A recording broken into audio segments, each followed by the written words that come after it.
मुलांच्या परीक्षा जवळ आलेल्या आहेत आणि मग अभ्यास केलेला लक्षात राहत नाही अशी बऱ्याच पालकांची तक्रार आहे. मला वाटतं काल परवासुद्धा मी 2-3 क्लायंट असे झाले की ज्यांचे मुलांच्या अभ्यासाबद्दलच्याच तक्रारींसाठी त्यांनी कन्सल्टिंग घेतलेलं होतं.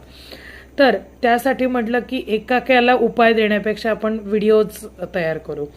तर तुम्हाला मुलांच्या रूममध्ये एक सरस्वतीचा एक फोटो त्यांच्या इथे ठेवा. तुम्ही पोस्टर लावलं तरी चालेल. तिच्याकडे तोंड करून त्यांचा अभ्यास झाला पाहिजे हे बघा.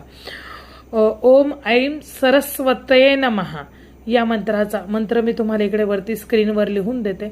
या मंत्रांचा मुलांना रोज एक थोडासा तरी जप 11 वेळा तरी 21 वेळा असा जप करायला सांगा.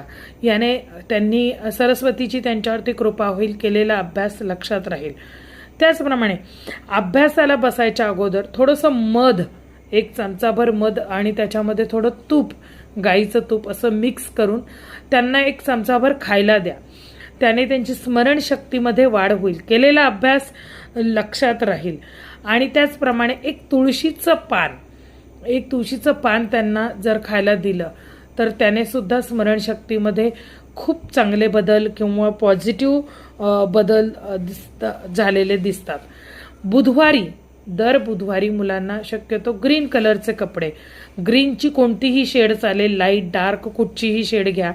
मुलगे असतील तर तुम्ही शर्ट, मग तसे लाईट ग्रीन कलरचे शर्ट वगैरे त्यांना परिधान करायला देऊ शकता.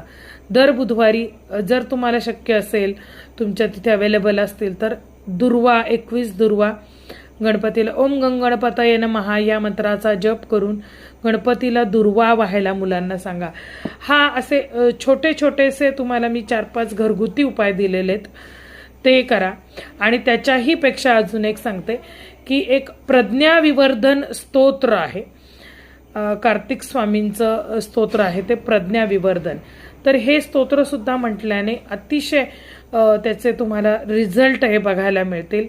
परीक्षा आहे, आपण एवढे कष्ट मुलांना शिकवण्यासाठी करतो, तर मुलांनी केलेला अभ्यास त्यांच्या लक्षात राहावा, त्यांचं उत्तम करिअर व्हावं म्हणून ह्या छोट्या छोट्या गोष्टी आहेत त्या मुलांसाठी करा. तुमची मेहनत, तुमचे कष्ट, मुलांची मेहनत दोन्ही फळाला येईल. सरस्वतीची कृपा त्यांच्यावरती होईल. उपाय तुम्ही कुठून बघताय कमेंट बॉक्समध्ये मला जरूर कळवा. आणि जय भवानी, जय जगदंबा.